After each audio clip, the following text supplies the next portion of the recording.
Silakan. Siapa dulu Aki Filipos itu? Natal, Uni. Halo. Nggak Natalan bang? Iyalah. Saya nggak Natalan. Saya nggak mengimani Tuhan diperanakan. Maaf ya. Bah, ngeri kali.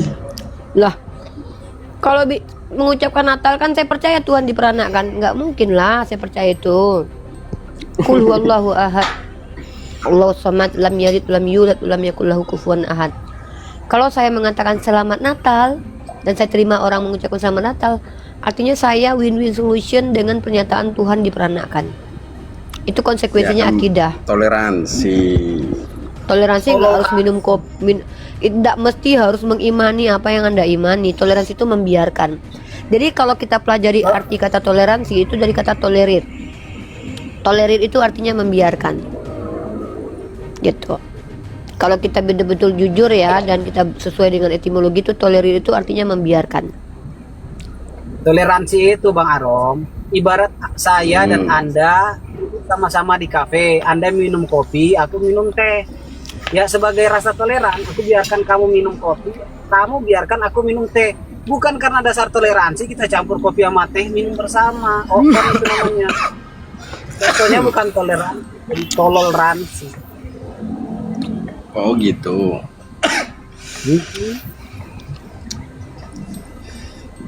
Sehatnya semua, Tante Mika, Uni Rifa. Di mana Uni? Lah masih di luar Uni? Enggak, di dalam. Dari tadi di dalam.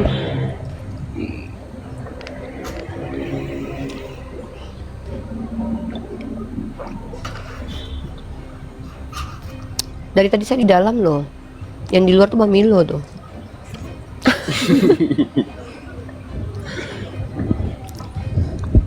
Ya silakan Arom, ada yang mau ditanyakan? Ya, main-main aja. Oh main-main aja, yaudah standby dulu ya. Standby aja teman-teman. Yang lain mungkin naikin, dia standby dulu aja.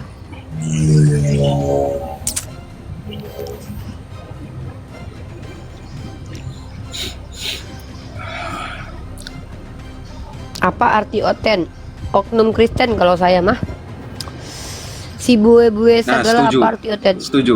Oknum Kristen. Setuju. Nek nggak Setuju, ucapin Uni. Natal Setuju. juga nggak ngaruh. Ya udah kalau nggak berpengaruh kenapa kau komen? Berarti itu berpengaruh. Aku nggak ngucapin Natal sama kau. Buktinya kau komentar. Kalau nggak mempengaruhi kau ngapain kau komen? Berarti kau tertrigger kalau aku nggak ngucapin Natal. Heh, aku ucapin nggak ucapin nggak ada juga urusannya sama kau. Nah sih.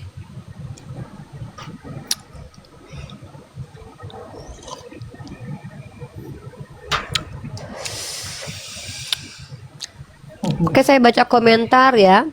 Piyu Nugraha, munafik kau sendiri menolak harimu alaf sedunia. Oh baru tahu ya, sekarang jatuh menjadi seorang munafik kalau kita nggak ikut harimu alaf ya. Makasih ya Bang Piyu Nugraha ya. Nggak masalah sih Bang, dikatai munafik sama orang munafik sih nggak masalah Bang. Kalau saya mah asik orangnya Bang. Dikatai munafik sama Asikin. orang munafik mah asik ya. Asikin aja Uni. Saya mah asik orangnya ya. Betul, saya Kalau juga asik cuman kok. Anda yang bilang saya munafik, jangan Anda bilang saya manis, cantik, baik, pinter, mahasiswi. Saya juga terima kok, nggak masalah. Uni ini bukan cantik dia, tapi enak dilihat aja. Iya manis itu. Wih, kok manis sendiri ini ngomong? Ya, emang manis, absolut Oh. manis. Itu aksiomanya itu, nggak terbantahkan. Idi. Iya gitu ya. Terima kasih ya buat teman-teman yang mengatakan bahwa kalau nggak ikut harimu alaf munafik. Baru tahu saya ya, fatwa ulamanya mungkin kita tunggu ya, MUI bilang begitu ya. Azek. Silakan Jenal yang mau minta naik dibaptis silakan. itu. Uni. Jenal Siapa minta ini? dibaptis itu. Nggak tahu Jenal siapa Jenal. Itu yang tapping itu. Minta ampau dia besok. Biarin aja. Buat teman-teman yang DM di TikTok, DM ke WhatsApp, yang khawatir dengan saya, nggak usah ya. Terima kasih atas kekhawatirannya. Itu adalah bentuk cinta kalian kepada saya. Tapi percayalah, berlian dimanapun berada pasti bersinar. Saya nggak ngaku berlian ya, saya cuma ngasih alegori aja. Saya ini kalau diibaratkan batu giok lah sedikit ya giok. Berlian nggak patut Aku saya batu ya. akik ini. Aku batu Batu akik kita ini batu akik lah. Jadi kalau berlian itu teman-teman, supaya membuat dia berkilau itu ditempa dengan kulan sama seperti emas. Begitu juga ketika berlian itu tuh didapatnya tuh di dalam tempat yang terperosok jauh dalam gitu. Jadi kalau seandainya saya sedang ditempa atas diksi-diksi dari orang lain yang tidak mengenal saya dengan ketidaktahuannya, saya tidak peduli. Asalkan jangan yang mengata-ngatai saya, memfitnah saya itu adalah papa saya, calon suami, abang saya, ulama-ulama saya, guru-guru saya, dan teman-teman para mesia. Selebihnya itu tidak peduli. Ya, kenapa? Ya, kadang kan orang itu perlu nama saya untuk menaikkan view-nya, ya. Kan mereka mungkin menggunakan nama saya, tidak apa-apa lah. Semoga bermanfaat lah.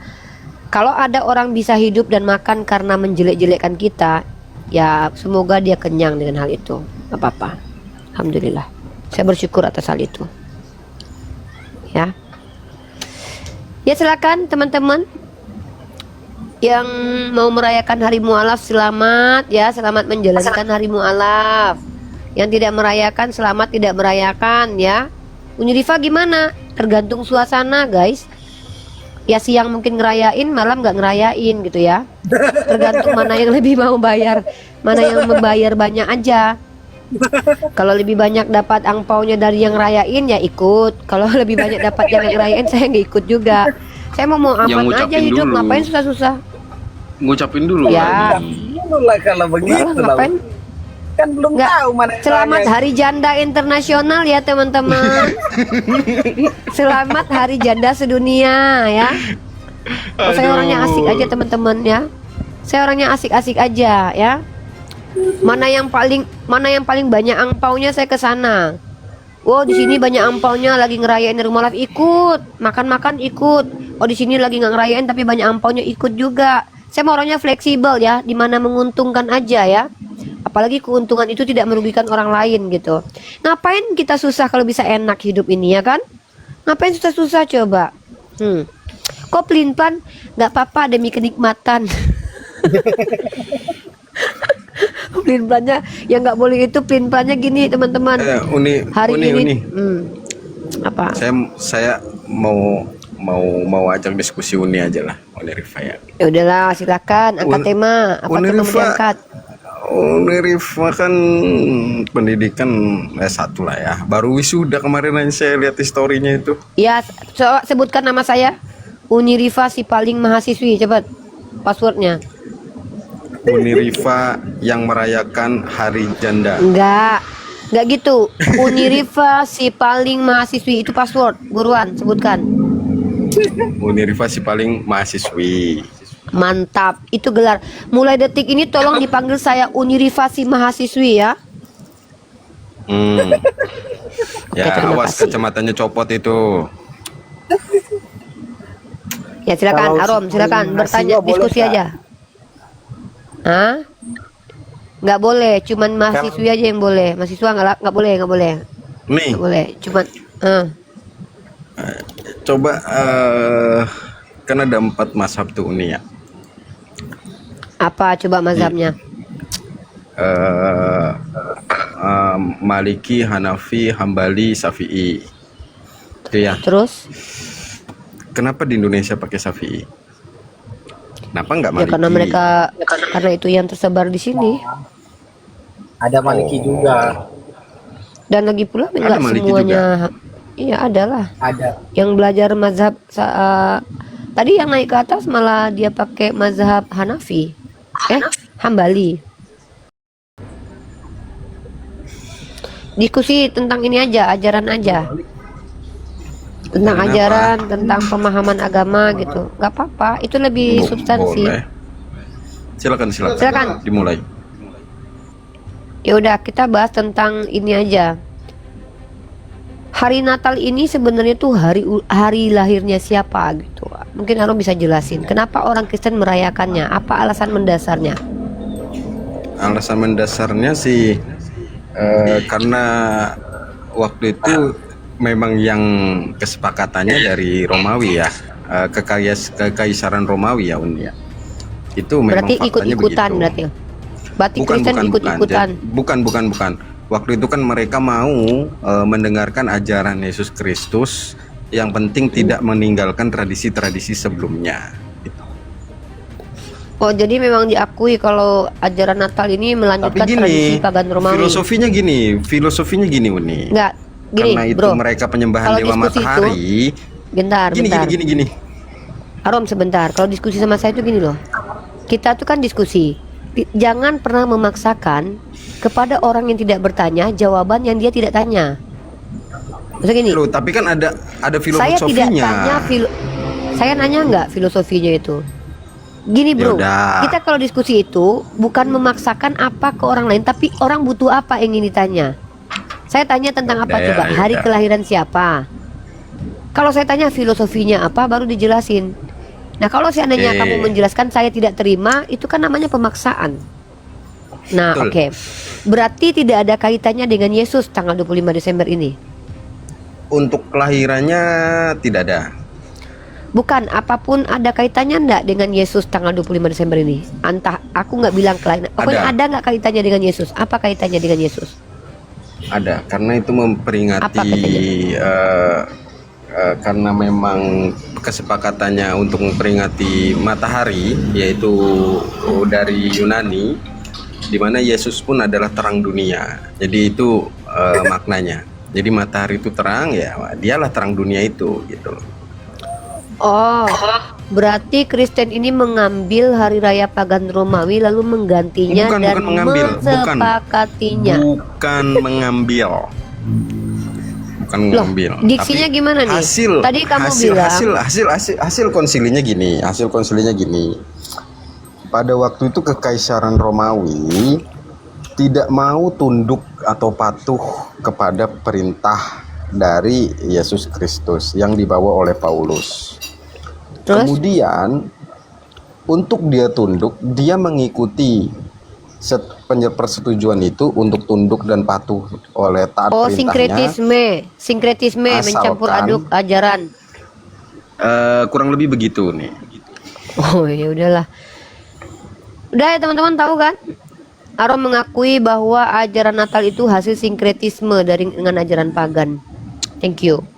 Udah itu aja. Aku ada yang kutanyakan. Tante Mika. Aku ada yang kutanyakan. Tante Mika lanjut ya. Ada yang kutanyain ke Bang Arum. Ini serius ya. Jadi kenapa dikatakan kalau seandainya itu mengatakan bahwa tentang matahari. Nah, kenapa itu dikatakan Natal gitu loh, Bang? Natal itu kan diambil dari Latinnya natalis. Natalis itu kan Betul. kelahiran. Betul, makanya di Alkitab nggak akan pernah ketemu bahasa atau kalimat Natal karena itu bahasa Latin. Oke.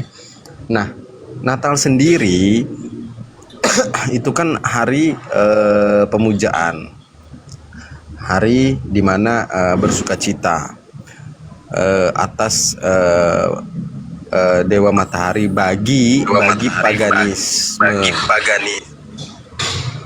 Oke, tapi kalau kita ya bukan pagan lah, kita hanya agar waktu itu kan agar kekaisaran Romawi ikut tunduk atas perintah Yesus Kristus. Tunggu, Kristen nggak pagan? Kayak gitu.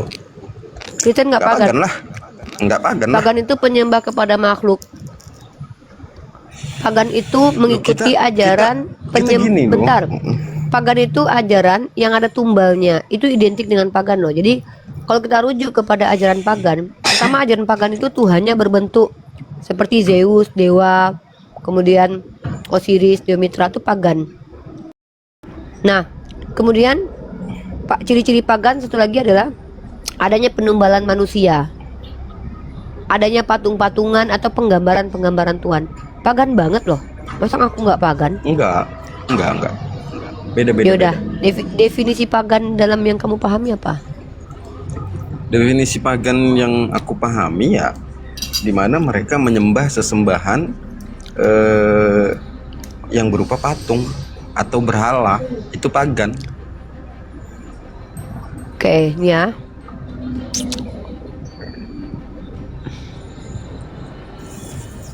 Kita beda dong. Kita nggak begitu. Yesus itu kan berbentuk dia. Dia termasuk berhala itu. Siapa Bukan yang tahu Tuhan yang transenden. wujudnya? Enggak, gini. Yang tahu wujud siapa?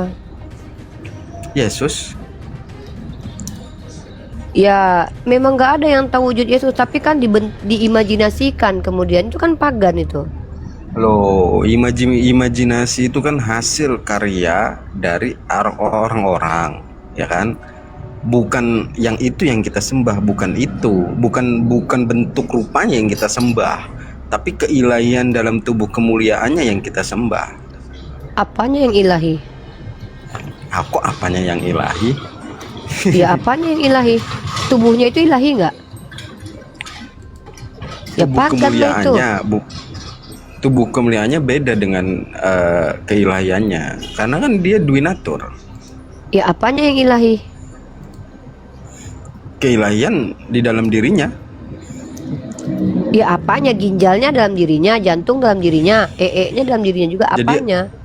Jadi roh Allah yang ada di dalam dirinya, yaitu firman yang menjadi manusia. Ini gimana nih diksinya nih? Roh di dalam Tuhan itu adalah ilahi, tapi firman jadi manusia. Manusia itu nggak ada yang disebut dengan roh. Yang namanya manusia itu adalah makhluk ditumbuhi bulu. Gimana Kan coba? dia gini, kan dia mengambil Yang jelas rupa. lah. Dia mengambil rupa seorang hamba. Firman Sesuai Allah yang menjadi daging. Filipi 2. Konsisten lah Aaron. Masa kayak gini sama kayak oten lainnya? Pertama, firman Allah yang menjadi daging. Daging yang menjelmaan firman itu Tuhan nggak? Firman yang menjadi daging. Daging itu Kalau- otomatis Kalau firman nggak? dagingnya itu ya bukan Tuhan. Ya sudah, kalau begitu tidak ada lagi firman. Karena yang dikatakan firman itu sudah jadi daging. Berarti nggak ada lagi firman. Maka Yesus bukan firman. Apa urusannya dengan roh? Yang bener lah, yang mana ini? Saya tanya, ilahinya Yesus itu apa? Tunggu, ilahi Gini. Yesus yang mana? Kamu bilang roh. Dalam kitab kamu, firman itu adalah Allah dan firman itu jadi daging. Daging itu bukan ilahi. Betul. Nah berarti Gini, firman itu sudah ya. tidak. Loh kok Gini. gini sih? Kita pakai retorika yang jelas lah kalau bicara nih. Ulang ya. Ya ini Yohanes sebentar, saya 1:14. jelasin dulu lah. Uni mah kayak gitunya. Saya jelasinnya nggak Bukan, boleh. nggak usah bertele-tele. Bukan, saya minta penjelasan itu yang saya minta. Contoh, ketika kamu mengutip Yohanes 1:1 sampai 1:14, itu jelas pada mulanya Allah. Allah bersama firman. Itu adalah Allah. Nah, si firman ini menurut kalian itu jadi daging. Waktu dia jadi daging, dia tetap firman nggak? Tidak. Kenapa? Karena menurut kalian daging itu bukan lagi Allah. Artinya dia bukan firman. Maka daging yang mati di tiang salib itu bukan firman, bukan Allah, bukan Tuhan, tapi daging manusia. Maka secara tidak langsung kalian ditebus sama daging manusia. Pagan sekali itu. Kok gitu? Loh, suku Inka paganisme mengorbankan anak manusia. Suku Aztek rata-rata dewa Molok paganisme mengorbankan anak manusia. Itu ciri-cirinya. Salah satu ciri-ciri pagan adalah mengorbankan anak manusia. Nah, pada mulanya firman bersama Allah. Firman itu jadi daging. Ternyata daging itu yang adalah jelmaan firman, bukan lagi Tuhan. Ketika daging ini mati di tiang salib, maka kalian itu ditebus bukan sama Tuhan, tapi ditebus sama daging manusia. Ya udah, pagan banget itu. Kok gitu? Loh, ya udah sekarang bantah saya tanya. Yesus yang mati di tiang salib itu Tuhan atau bukan? Tubuh kemanusiaannya ya enggak lah. Bukan. Ya sudah, berarti yang mati itu manusia atau Tuhan? Yang mati itu kemanusiaannya. Ya udah, berarti kamu ditebus Tuhan atau ditebus manusia? Oke. Dia mati kan atas perintah dari Bapak, atas kehendak Bapak. Kenapa tidak menjawab pertanyaan itu? Saya nggak tanya siapa yang menginginkan dia mati. Yang saya tanya itu kamu ditebus orang atau ditebus Tuhan? Kenapa nggak konsisten?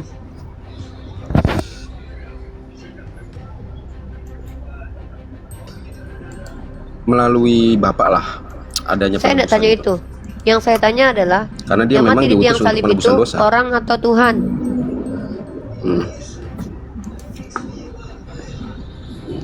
Utusan Bapak Yang- manusia. Tuhan atau manusia? Nah, berarti kamu ditebus Tuhan atau ditebus manusia? Manusia. Ya sudah, Manusia. pagan banget kan? Ya sudah, kamu coba baca tumbal.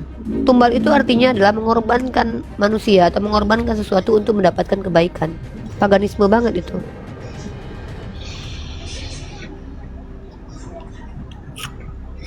Sama persis. Pengorbanan dewa-dewa, dewa Osiris mati dulu kemudian bangkit, itu sudah ada di agama-agama pagan. Salah satu ciri-ciri agama pagan atau agama-agama yang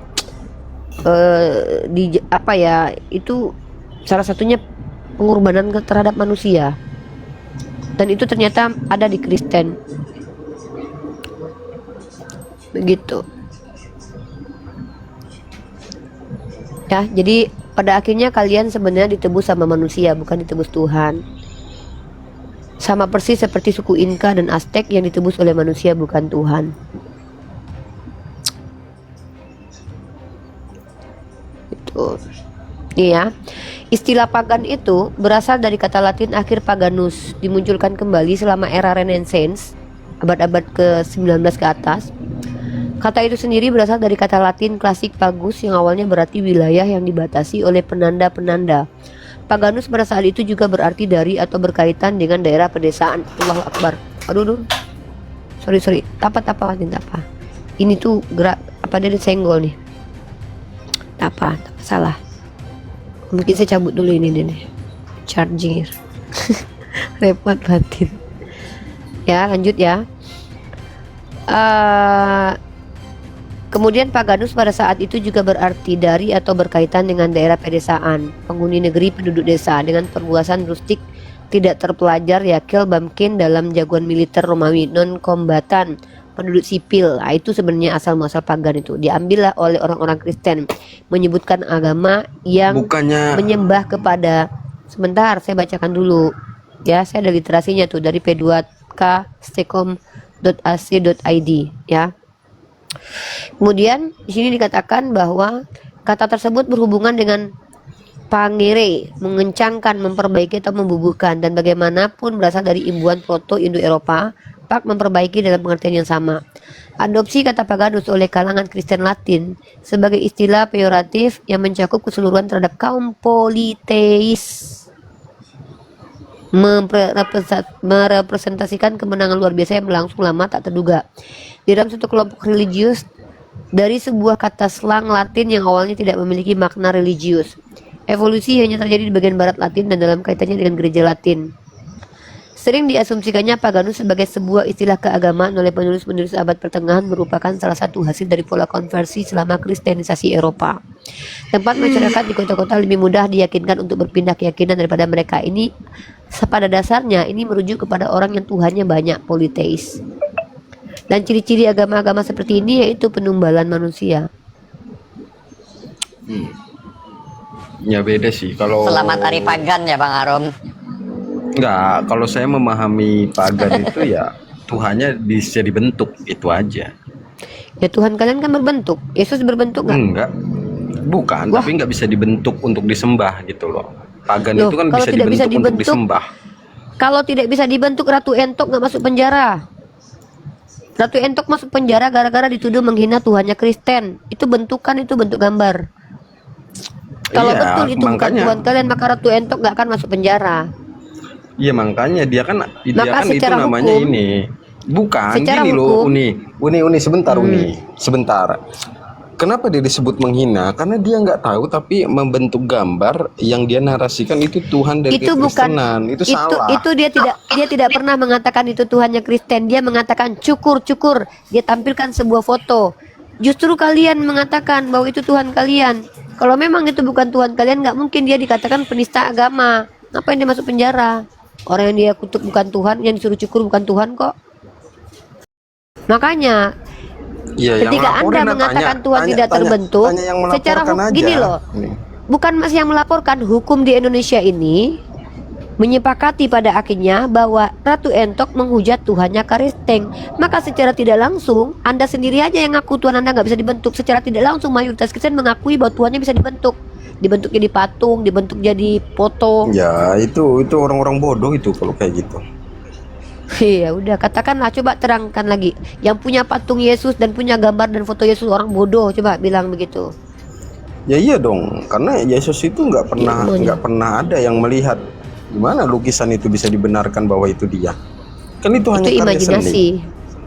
Emang Iya. imajinasi. Jadi Bang Arom, jadi yang ditengok oleh murid-murid Yesus itu bentuk siapa? Betul Yesus, cuman kan nggak bisa dilukiskan dan nggak bisa Ya dibuat udah. patung. Namanya Ya udah pagan berarti itu kan berbentuk. berbentuk. Gini loh, namanya pagan itu berbentuk dan Enggak, disembah. Bang Arom. Gitu Bang Arom tadi bilang Yesus itu tidak berbentuk. Aku tanya, murid Yesus itu melihat siapa? Melihat bentuk siapa? Bentuk Yesus. Nah, ini gimana Ini ini? loh, Tadi Yesus tidak Tante berbentuk, Mika. tapi yes. Tante Mika, itu kan yang kalau persepsi saya, ini kan pandangan saya, pagan itu adalah sesembahan yang dibentuk oleh manusia untuk disembah. Itu namanya pagan. Nah, kita kan nggak dibentuk oleh Oke. manusia. Oke, tubuh Yesus, tangannya, kakinya terbentuknya di mana? Yang bentuk siapa? Enggak terbentuknya di mana? Yang bentuk siapa? Ya enggak Semua terbentuknya ini di mana? Terbentuknya ya Terbentuk. oleh Bapak. Oleh Bapak. Enggak terbentuk. yang menciptakan. Gini, oke, aku jelaskan. Ketika kita di dalam kita ini pertama adalah segumpalan daging. Terbentuknya kita itu di dalam perut, Betul. ya kan? Yesus terbentuk juga di dalam perut. Betul. Nah, perut ini kan manusia. Jadi ada ikut andil manusia membentuk Yesus. Oh, enggak. Dari mana ceritanya kandungan Lah, itu dibentuk oleh kalau- manusia? Kalau Saya belum- kalau nggak belum di ketemu kandungan sejarahnya itu. Kalau Saya nggak di belum kandungan ketemu Maria bisa nggak sejarahnya. Yesus terbentuk? Gini loh. Kalau tidak di kandungan Yesus Gini. bisa nggak dibentuk? Gini, di mana datanya bahwa manusia itu dibentuk oleh manusia itu di mana datanya? Tunggu dulu, bentar dulu. Parameter Arom ini bahwa pagan itu adalah Tuhan yang bisa dibentuk. Setahu saya, kalian semua Kristen rata-rata itu membentuk Yesus, gambar dan patung. Itu. Nah, memang tidak ada satupun orang yang betul-betul melihat wajah Yesus, itu imajinasi, itu pagan. Nah, sekarang kita kembali. Menyembah manusia itu termasuk pagan atau tidak? Karena kalau tidak berarti Osiris, Mitra atau Zeus itu bukan pagan berarti. Ya orang kita nggak menyembah manusia kok. Gimana sih Uni? Yesus manusia bukan? Yesus itu manusia tapi nggak kita sembah. Kita atau siapa nih? Ya saya nggak Kamu menyembah aja dia. kali. Ya. Saya menyembah keilahiannya. Apanya yang ilahi? Di dalam dirinya. Roh dalam dirinya yang ilahi. Duinaturnya yang kita sembah. Oke. Duinatur aku itu masuk di sedikit mana nih. sih? Bang Arom mengatakan yang abang sembah di dalam dirinya Yesus. Ya. Betul. Ketika Yesus diberi kekuatan oleh malaikat, di dalam dirinya ini tahu nggak diberikan kekuatan oleh malaikat? Tahu dong, karena kan dia sebagai manusianya ada rasa takut. Nah, harus diberikan Berarti kekuatan lah. di dalam diri Yesus ini ada keilahiannya, tapi yang memberi kekuatan malaikat, bukan keilahiannya. Gini, dia nggak tahu kalau di dalam dirinya itu memiliki dua natur itu pada waktu itu ya. Masa dia nggak tahu? Masa dia nggak tahu? Gini. Gimana sih Bang Arom? Hah? Gini loh. Kaget aku, sumpah. Ini pernyataan yang gini, karena firman itu di dalam dirinya kan nggak kelihatan kan, duinaturnya itu nggak kelihatan kan, yang di dalam dirinya emang terlihat kan enggak. Makanya Dia sendiri nggak tahu. ketika Berarti membuat gini Bang Arom. Gini. Ada Tuhan memiliki tubuh manusia, memiliki kekuatan Tuhan, dia tidak tahu. gini, karena kan merendahkan diri, kalimatnya kan dia merendahkan diri menjadi seorang hamba, mengambil rupa menjadi manusia. Kan itu poinnya Tante Mika. Ketika dia jadi manusia, ya dia harus seperti hamba, seperti manusia biasa gitu loh.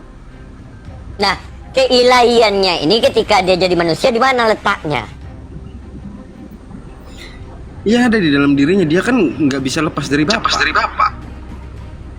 Nah, di dalam dirinya ini kenapa bukan keilahiannya yang ini memberikan kekuatan? Kenapa harus malaikat? Sebenarnya dalam diri dia itu memberikan kekuatan dia sebenarnya. Cuman dia kan pada saat pengajaran itu kan memberi contoh kepada murid-muridnya. Cara berdoa kepada Bapak, cara meminta kepada Bapak. Kan pada saat dia pengajaran di dunia, kan dia memang memperkenalkan Bapak.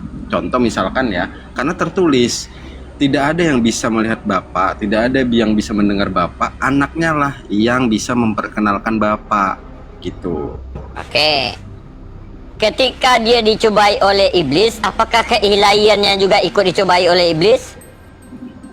Enggak dong, makanya dia bilang jangan cobai Tuhanmu, jangan mencobai Tuhanmu, sembahlah Yang dibawa pada yang dibawa oleh iblis, enggak yang membawa Yesus atau iblis?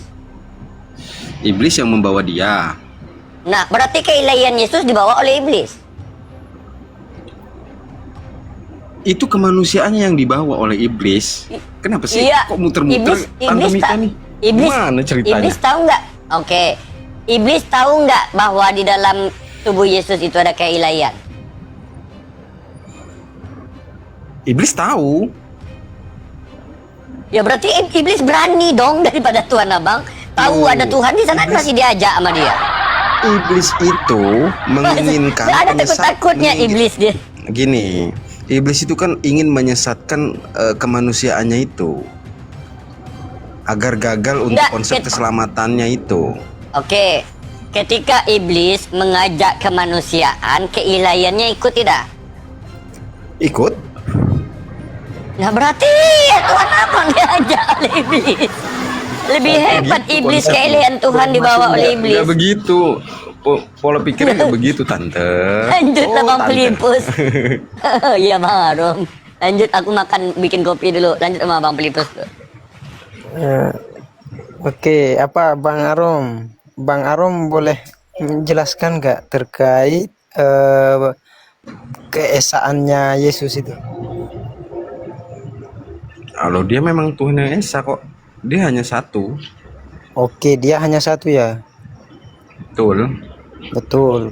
Terus apa beda Yesus dengan Yod He Vav He?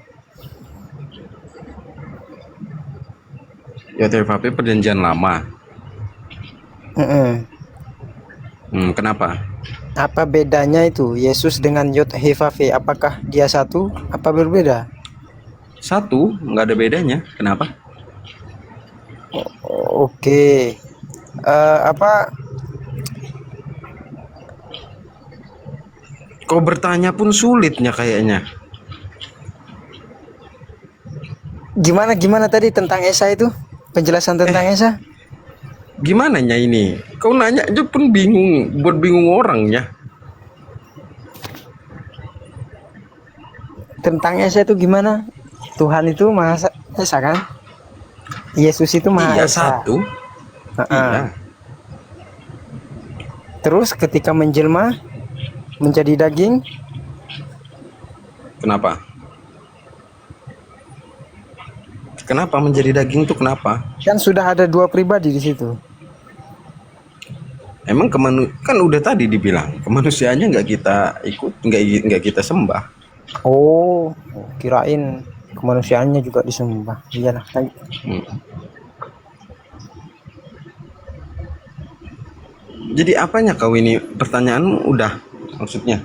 Kirain kamu nyembah kemanusiaannya.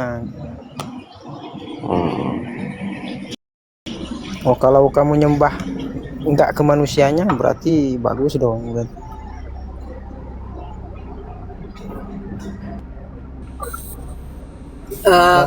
Yes, yang disalib itu hanya utusan ya, berarti. Assalamualaikum Bang Karim. Bang Karim. Waalaikumsalam ya. Yang disalib itu, pertanyaannya diperjelas Bang Arom. Yang disalib itu manusianya apa Tuhannya? Iyalah manusianya. manusianya. Loh, kapan waktu apa ini bunyi?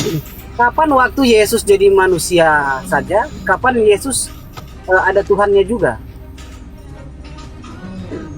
Dia full kembali lagi ke awalnya dengan Bapa itu pada saat kebangkitannya. Pada saat kebangkitan, begitu. Jadi full full kembali kepada Bapa begitu, dengan tubuh kemuliaan pada saat kebangkitan. Betul, betul. Betul. Berarti sebelum masa kebangkitan dia belum Tuhan. Kemanusiaannya nggak kita nggak nyembah kemanusiaannya. Nggak nyembah kemanusiaannya. Emangnya dia lahir udah waktu dia lahir itu dia manusia apa Tuhan gitu? Manusia lah. Dia loh, kata Alkitab, hari ini telah lahir bagimu yaitu Kristus Tuhan. Kristus itu apa? Kristus itu yang diurapi. Ya udah, yang diurapi, manusia yang diurapi itu. Baca lanjutlah, jangan sampai di Kristus saja. Hari terus? ini telah lahir bagimu yaitu Kristus Tuhan di kota Daud. Iya. Iya, Apa apanya di yang situ Tuhan? masalahnya? Berarti lahir-lahir dia udah Tuhan apa nunggu mati? Duinatur. Dinatur. Nah, berarti saat dia saat tertentu dia Tuhan sepenuhnya, saat tertentu dinatur, begitu. Oh enggak, pada saat dia di dunia melakukan pengajaran kan udah ku jawab tadi. Dia memperkenalkan kebagaimanaan Bapa. Kebagaimanaan kata baru juga. Makanya kebagaimanaan iya. Bapa ya. Memang iya, dia memang tujuannya diutus untuk itu, memperkenalkan siapa Bapa. Nah, oh iya, siapa Bapa ya. Yaitu memperkenalkan kebagaimanaannya ya. Jadi Iya. ini juga di sini dia katakan bahwa pada hari ini telah lahir, berarti selahir-lahirnya udah Tuhan. Tapi oleh Paulus dikatakan bahwa Kristus telah mati supaya dia menjadi Tuhan. Tunggu mati dulu baru jadi Tuhan, yang mana benar. Oh enggak, itu penegasan bagi orang yang tidak percaya bahwa kalau dia tidak bangkit ya tidak bisa disebut Tuhan, masa Tuhan mati, kan gitu. Makanya ditegaskan di ayat itu. Dia lahir-lahir udah disebut Tuhan kok. Masa nunggu Kan mati itu dulu? pengajaran, Oke, saya ulangi ayatnya. Hari ini telah lahir bagimu yaitu Kristus Tuhan di kota Daud. Lahir-lahir dia Tuhan, dari disebut Tuhan di kota Daud. Sekarang oleh bukan. Kau ini salah. Kau salah, Filipus. salah. Salah. Alkitab yang saya baca kok saya. Salah Iya, bukan saya. Yang saya baca. artinya sini ya. Sini ku kasih tahu, telah lahir bagimu juru selamat Kristus, manusia yang diurapi Tuhan di kota Daud. Jadi manusia yang diurapi Tuhan, memang dia manusia. Manusia yang diurapi Terus- Tuhan. Oke, saya baca Iya. dong ayatnya, baca ayat. Oke, saya baca ya. Iya. boleh izin mendengar. Bentar bang si Oya kalau diizinin ya. Oke, siap. Kristus Tuhan di kota Daud. Nih, baca dong, baca sepenuhnya dong ayatnya. Ya. Lukas 2 nomor 11. Ya. Hari ini telah lahir bagimu yaitu Kristus, Tuhan di kota Daud, bukan Kristus Tuhan. Betul. Bukan yang diurapi Betul. Tuhan di situ, tapi yang diurapi, yaitu Tuhan di kota Daud, gitu loh. Mana yaitunya? Yaitunya mana? Yaitu Kristus, Tuhan, Yaitunya mana? di kota Daud. Yaitu. Anda belajar bahasa Indonesia nggak sih? Kenapa kau menghubung-hubungkan sendiri? Anda belajar bahasa Indonesia nggak sih? Tunggu saya tanya. Di sini ditulis, hari ini telah lahir bagimu yaitu juru selamat, yaitu Kristus Tuhan, Kristus, Tuhan, di kota Daud. Berarti dia Iya. Tuhan, bukan diurapi Tuhan. Oke, saya bahasa Nggak apa-apa. aslikan. Saya bahasa Indonesia kan Nggak. semua. Saya bahasa Indonesia, sabar. Saya bahasa Indonesia kan semua. Hari ini telah lahir bagimu juru selamat, yaitu yang diurapi, yakni Tuhan, yakni dan di kota Daud. Tuh bahasanya. Nah, sabar. Enggak, itu tambahan itu. Saya baca Ada kamusnya. tambah-tambahanmu itu. Loh, saya baca kamusnya kok. Saya baca Loh, kamusnya. nggak ada yaitu, nggak ada yakni di situ. Yaitu Kristus Tuhan di kota Daud. Kita baca dulu kamusnya. Merujuk pada sabar dulu lah, diam dulu. merujuk pada Lukas kelahiran 2 ya, Yesus. Lukas 2 ya, Lukas 2 ayat 11 ya. Diam dulu lah bang, aku jarang bicara, giliran aku bicara kau potong. Ya oke, hari ini kita baca kamusnya ya, yaitu Kristus Tuhan di kota Daud, merujuk pada kelahiran Yesus di Bethlehem, kota asal Raja Daud. Ayat ini menggenapi nubuatan bahwa Mesias dalam kurung Kristus akan lahir dari keturunan Daud, menegaskan Yesus Raja Penyelamat yang dinanti-nantikan. Lalu kata Betul. malaikat itu kepada mereka, nih diam dulu lah bang, biar bagus lah. Ya, makna artinya yang diurapi, Kristus yang artinya yang diurapi atau Mesias, gelar Mesias yang dijanjikan. Kemudian Tuhan menegaskan keilahian dan otoritas Yesus sebagai penguasa. Yesusnya yang disebut Tuhan di sini. Kemudian kota Daud merujuk pada Bethlehem, tempat kelahiran Raja Daud, yang juga menjadi tempat kelahiran Mesias yang sesuai dengan nubuatan tadi. Loh, di situ yang dikatakan Tuhan bukan si pengurap, tapi yang diurap. Paham enggak? Aduh, Anda membantah lagi kamu Alkitabnya kalau gitu. Ya udah, lanjut Pak. Siap. Thank you. Kamus Alkitab itu disusun oleh para ulama-ulama kitab, ya, ulama-ulama Bible ya, ulama-ulama Kristen lah, bukan ulama-ulama Islam, ulama-ulama Buddha, bukan. Disusun oleh para teolog. Izin untuk membantah sedikit kalau terkait Alkitab disusun oleh ulama, karena memang kita secara sejarah kekristenan muncul jauh sebelum ada Muslim atau ada ulama-ulama, jadi saya kira itu kurang pas menurut saya ya Bang ya. Bang, Thank you. buat apa Bang muncul pertama tapi penulisnya tidak tahu pengkanonannya tahun berapa, entah siapa yang nulis kok nggak tahu. Buat apa muncul pertama Bang tapi kita tidak tahu? Ada kalau untuk itu, tapi itu memang harus untuk lihat tahunnya yang pasti saya sudah lupa sih. Tapi tentunya waktu pernah kita pelajari memang ada pengkanonisasinya dari tahun 400-an sudah ada. Berapa tahun setelah Yesus mati baru dibukukan, dikanonkan? Yesus kalau untuk pengkanonisasi itu kan memang setelah Yesus ya. Setelah Yesus baru para tokoh Kristen berkumpul untuk mengkanonisasikan Alkitab ya, keabsahannya. Seperti itu Bang. Bang tahu siapa penulis Matius? Kalau untuk Matius menurut para ahli bahwa memang Matius sendiri yang menulis. Siapa ahlinya mengatakan seperti itu? Itu dari semua tokoh teologi, itu dari ajaran yang kita pelajari memang dari Matius sendiri, karena di situ ada indikasi yang menjelaskan ya. Kalau ketunjukan ada profesor yang mengatakan penulis Matius nggak tahu, nggak jelas, percaya nggak Abang? Orang Kristen sendiri mengatakan.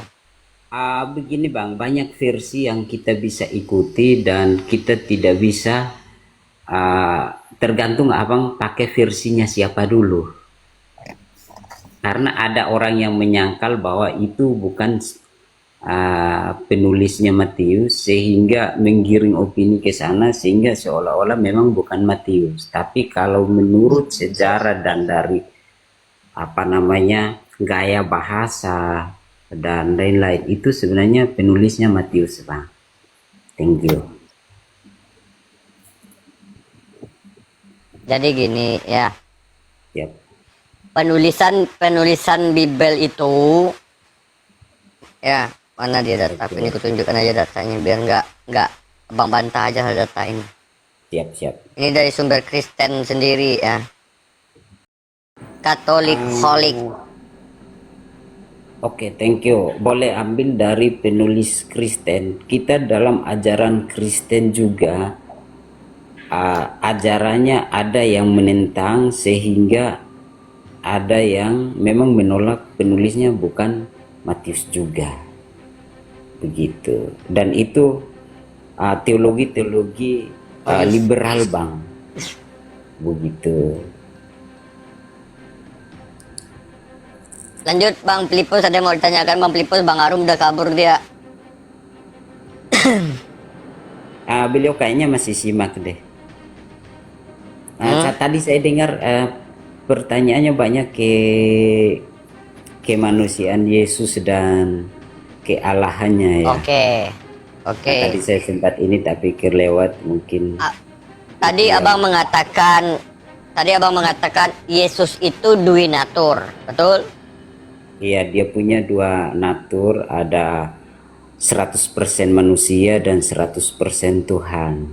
Menurut Di mana kita bisa menjumpai tulisan seperti itu, 100% Tuhan, 100% manusia? kalau kita itu dari kejadian itu sudah ada pada saat penciptaan ya. Lalu dikonfirmasi Lukas dan lain-lain. Di dalam tubuh Yesus itu ada 100% Tuhan dan 100% manusia, betul? Betul. Kenapa dia masih berdoa kepada Bapa? Karena pada saat dia menjadi, nah itu doa itu harus abang paham konteksnya dulu. Ya. Nah konteks pada saat dia berdoa itu 100% dalam keadaan manusianya. Nah, 100% Tuhannya kemana? 100% Tuhannya dia meninggalkan sementara. Karena pada saat itu konsepnya begini bang, dengar dulu. Ini sih, iya, ini sih nih, ini oke nih. Nah Ya, karena lanjut. itu, karena konsepnya itu dalam rangka penebusan bang. Ini parah. Nah, nggak parah, abang dengerin dulu, nanti mungkin parah menurut abang, tapi ini ajarannya kita sesuai dengan Alkitab. Jadi, Oke. pada Jadi saat tolong oke, aku tanya, aku udah paham. ya, Berapa kali keilahiannya ini meninggalkan tubuh Yesus? pada saat dia disalib aja bang. Pada saat dia Pada menjadi saat dia manusia. disalib aja. Oke. pada saat Apakah dia di- Apakah ketika Yesus bayi keilahiannya ikut bayi? Oh enggak bang, itu pada saat dia menjelma menjadi manusia itu 100% dia pakai tubuh manusia. Iya. Nah, ketika Yesus bayi ini keilahiannya ada nggak dalam tubuh Yesus? Keilahiannya itu dia ada, tapi dia tidak menggunakan itu karena dia dalam keadaan. Jadi gini, dia dalam rangka menebus. Jadi dia mengambil tubuh manusia, dia mengenakan tubuh manusia bang, bukan kealahannya. Oke, kita lanjut ya. Ya. Bang Filipus ngerti ya, Bang Filipus ya, harus ngerti Bang Filipus. Insya Allah ngerti. Jadi Yesus ini keilahiannya ini meninggalkan tubuhnya cuma waktu dia disalib. Dia menjadi Betul? manusia bang. Dia menjadi manusia karena dalam rangka penebusan bang.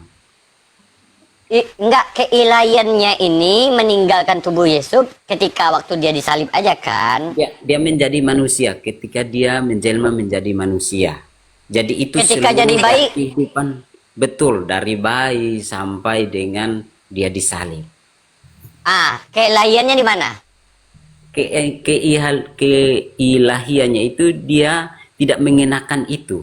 Ada dalam dirinya tapi dia tidak mengenakan. Oke. Karena dalam bentuk Berarti ini harus paham konsepnya bahwa Ya, ketika dia ya. menjadi manusia itu dalam rangka penebusan ya bang ya. Oke, coba dengar lagi pertanyaanku. Dari Yesus semenjak lahir sampai dia mati di kayu salib, keilahiannya ada pada dirinya atau tidak? Ada tapi dia tidak mengenakan itu. Tidak. Paham? Ada tapi tidak memakai itu, maksudnya gimana ini? Dia tidak Non-aktif. mengenakan itu karena dia dalam keadaan dia Sedang tidak mengambil. aktif begitu. Tidak aktif, tidak diaktifkan ya bang. Betul. Bahasa kasarnya. Oh, tidak. Oh, berarti gagal dong.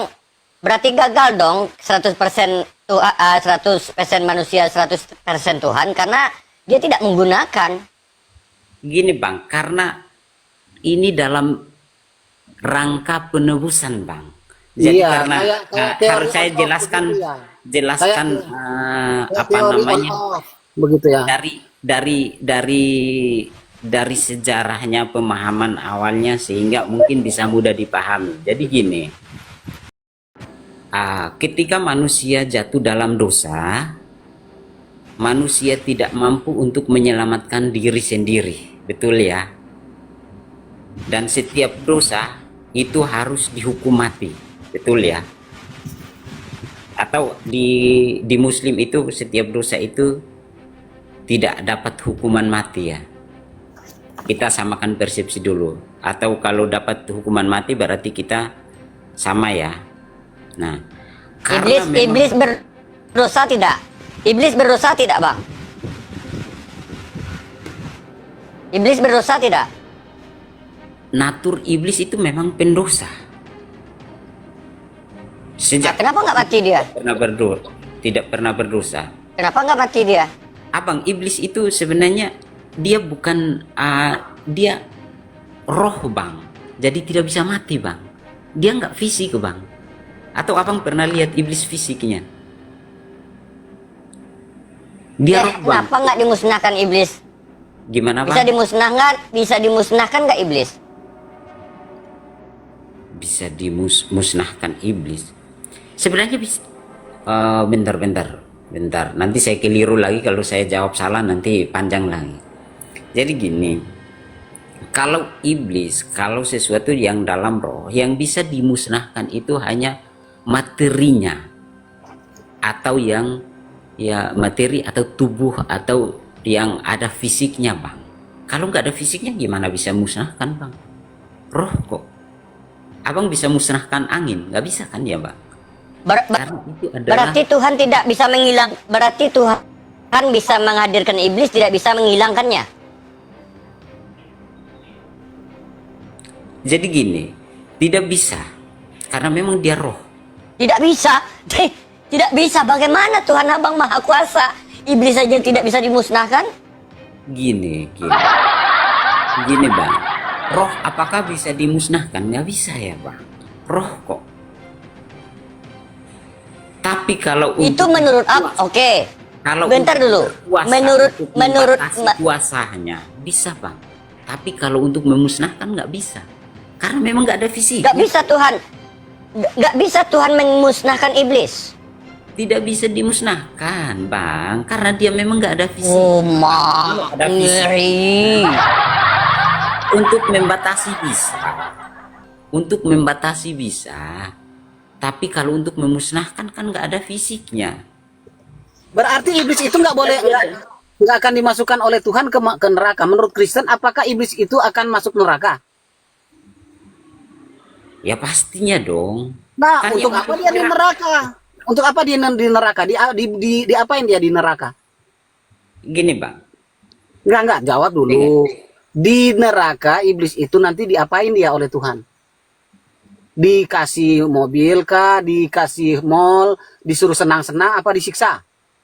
Jadi kalau dalam pemahaman Alkitab kita, Heeh. iblis itu dia punya kerajaan sendiri, Bang. Iya, kan dia penyesat. Kerajaan sendiri. Oleh Alkitab dibilang akan masuk ke dalam neraka, kan begitu? Betul. Nah, di neraka dia yang diapain oleh Tuhan? Nah, kalau untuk bicara ke neraka, kan kita belum sampai di situ ya. Ya, Alkitab kan udah beri informasi neraka itu seperti apa. Informasi. Tapi kalau untuk tidak memberikan informasi spesifik akan dikasih apa? Nah, iblis kan sudah, Bang, ada ayat Alkitab yang mengatakan ada ayat Alkitab, mengatakan bahwa iblis akan dimasukkan ke neraka. Betul. Iya, terus di neraka nih. Salahnya di mana? Wahyu 20 nomor 10 yang mengatakan iblis akan dilemparkan ke dalam lautan api dan belerang, tempat binatang dan nabi palsu disiksa selamanya. Sementara ada juga ayat seperti Matius 25 ayat 1 yang berbicara tentang api kekal yang disiapkan untuk iblis dan malaikat-malaikatnya. Nah, api, Bang, berbicaranya berarti dia disiksa dengan api di sana. Betul. Nah, untuk apa dia disiksa kalau nggak bisa dimusnahkan? Nggak bisa dimusnahkan. Ini kita bicara kalau di sana ini kita udah bicara masalah penyiksaan yang Nah, kan roh dia ya. dilemparkan ke neraka, Bang. Terus di neraka dia ngapain coba? Dia punya kerajaan sendiri, betul. Tapi dia dari kerajaannya itu akan diambil kembali dan dia akan dilemparkan ke neraka. Wahyu 20 nomor 10 mengatakan iblis akan dilemparkan ke lautan api dan belerang. Kemudian Matius 24 nomor 24 apa 25? 25. Matius 25 nomor 41 ya. Apa dia bilang di sana? Api kekal yang disiapkan untuk iblis dan malaikat-malaikatnya. Api kekal disiapkan untuk apa api itu? Nah, Kalau begini. dia nggak punya fisik, coba. Ustadz izin dulu ya. Nanti Mika Silakan. sama teman-teman aku izin turun dulu ya, Ustadz ya. Siap. Nah, tante izin turun dulu Oke, sebab Bang. esok, Oke, Bang Wan. Oke. esok pagi ada acara. Esok imam sama Oke, siap. khotbahnya Ustadz Filipus. Oke. Siap, thank you Pak Wawan. Terima kasih. Mari kita sharing-sharing ya. Baik. Iya, makasih. Iya. Nah, dia diapain di sana di neraka? Neraka Kristen itu menyiksa iblis nggak? Atau membunuh iblis? Izin Bang. Izin. Kalau sejauh ini Alkitab belum memberikan keterangan yang lengkap terkait dengan apa yang akan dilakukan di sana. Tapi Alkitab hanya memberikan informasi bahwa memang iblis tempatnya di neraka begitu. Iya, di neraka diapain di sana? Apakah Kalau neraka? terkait Apakah itu izin Bang, Nggak, izin. logika aja Bang, logikanya aja Bang. Di neraka itu tempat menyenangkan apa tempat yang menyiksa Bang? Tentunya yang menyiksa lah. Berarti Izin Bang, kalau terkait informasi dari Alkitab, dia hanya menyampaikan seperti itu, tapi nanti coba saya pelajari lagi ya Bang ya. Karena saya belum baca sampai di sana secara detail ya Bang ya. Jadi nanti coba di lain waktu kita diskusi, nanti coba saya pelajari lagi, nanti kita ambil saya tema sarankan itu ya Abang Bang. baca. Siap. Saya sarankan Abang baca Yeskiel ya tentang dijatuhkannya Lucifer di situ ya, atau Betul, iya. jatuh kemudian ya Abang akan tahu iblis di sana itu disiksa. Oke, karena Abang belum tahu, saya kasih tahu dulu apa yang saya tahu Bang.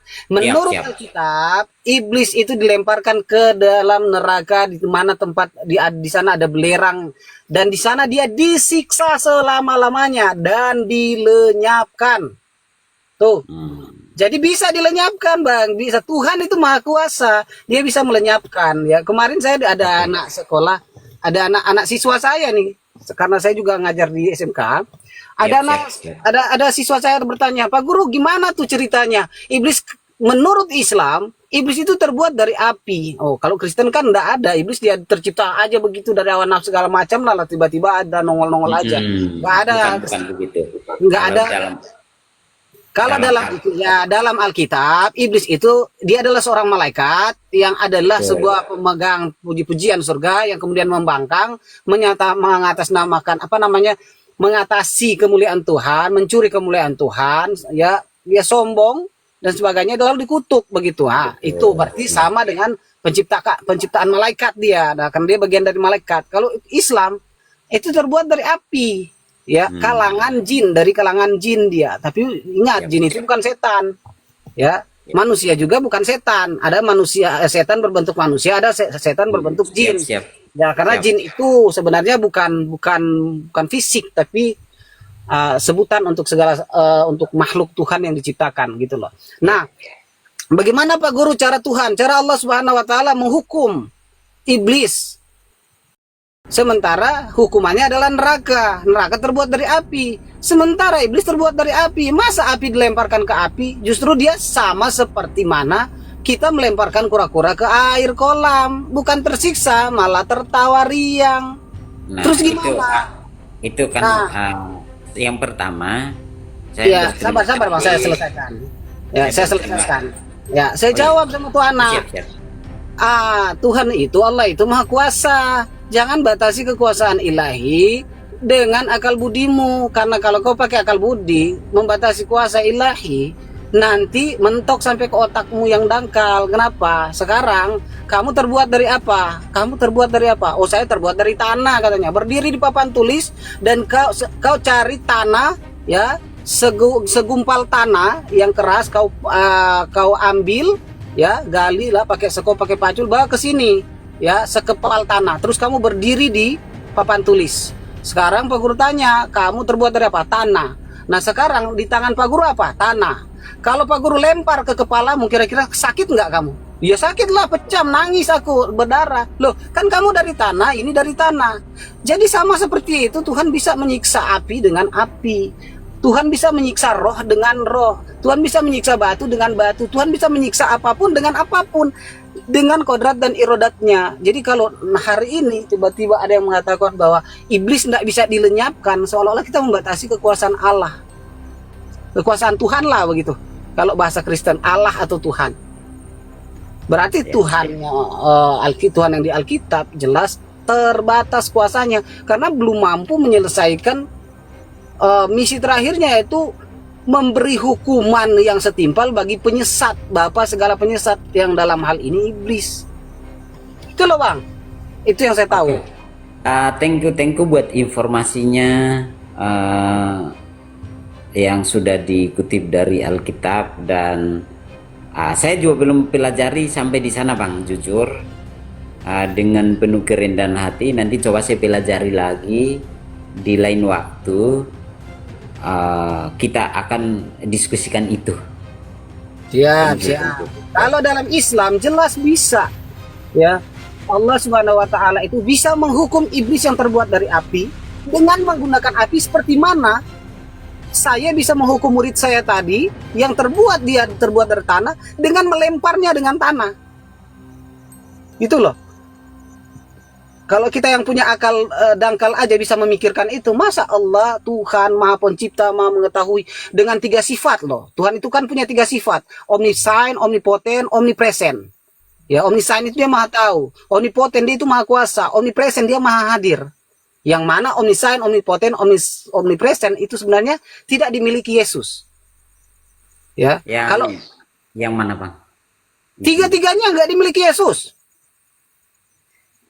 Yang tidak dimiliki Yesus. Oke, saya jelaskan. Sifat asli Tuhan itu dia omniscience. Oke, saya pelan-pelan ya Bang. Sifat awal, sifat dasar Tuhan itu, dia punya kodrat dan irodat atau sifat dasar. Yang pertama omniscience. Apa itu omniscience? Maha tahu. Kemudian omnipotent, maha kuasa. Dan terakhir omnipresence, dia maha hadir. Sekarang saat dia jadi manusia, dia tidak memiliki hal itu. Dia jadi Yesus gitu loh. Dia jadi Yesus. Betul. Itu sudah sangat benar Bang. Sabar, jangan dulu dipotong, biar apa ya, biar bagus lah penjelasan saya. Sebab kalau disuruh jelaskan juga Abang nggak tahu apa itu omnipresent. Enggak, saya bisa jelaskan Bang. Ya, omnipresent itu apa Bang? Gini, itu maha hadir ya. Tahu, biar saya yang tahu, yang jelaskan Bang. Ini loh Bang. Jadi lanjut. Yesus itu tidak memiliki ketiga sifat itu.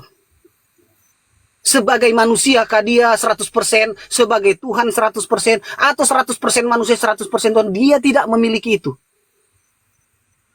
Buktinya di mana? Saat dia kelaparan, dia melihat pohon ara.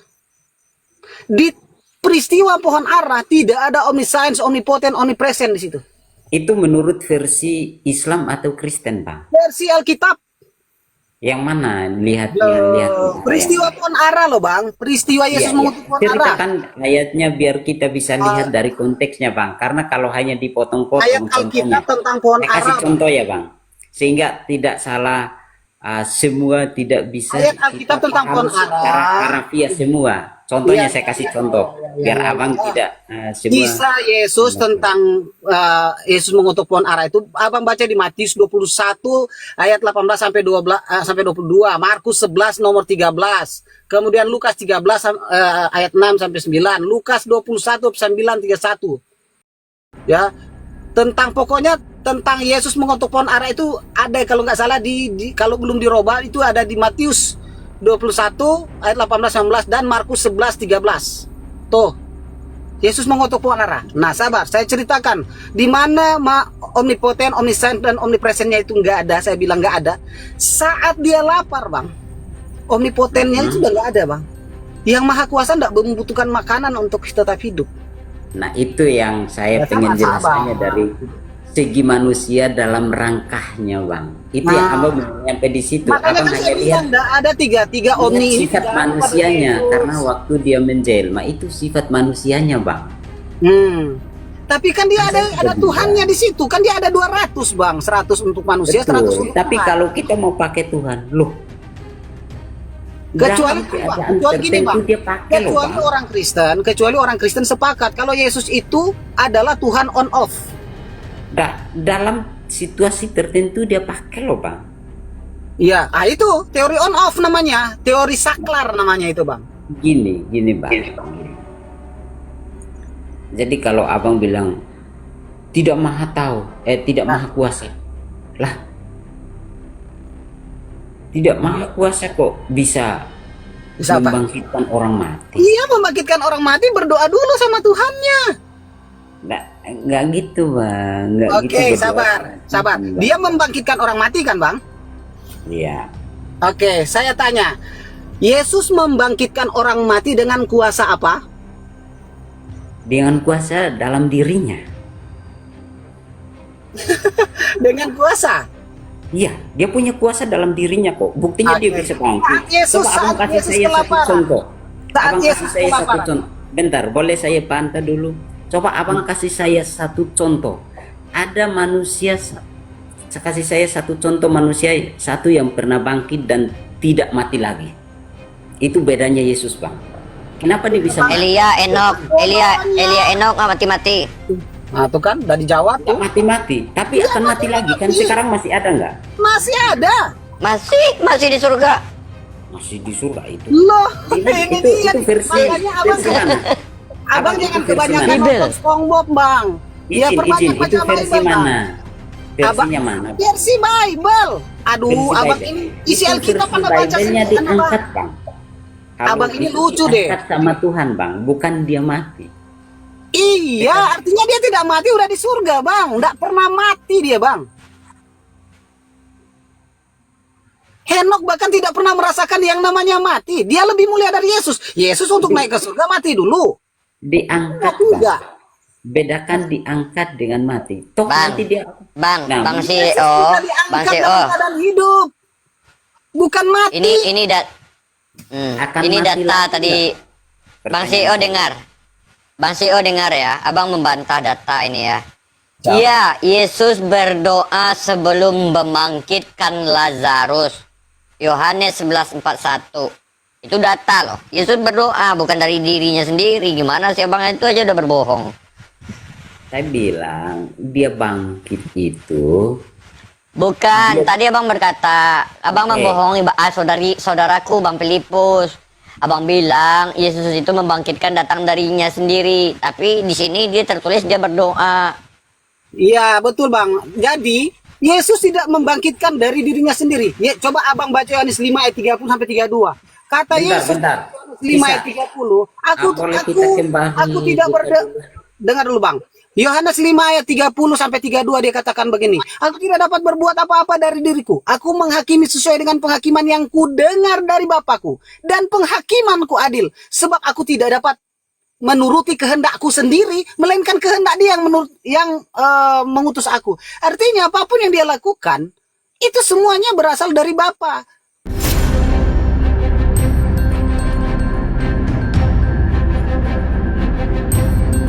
The religion of Jesus was Islam. Because with Allah, there is only one religion. He says, Inna dina indallahi Islam.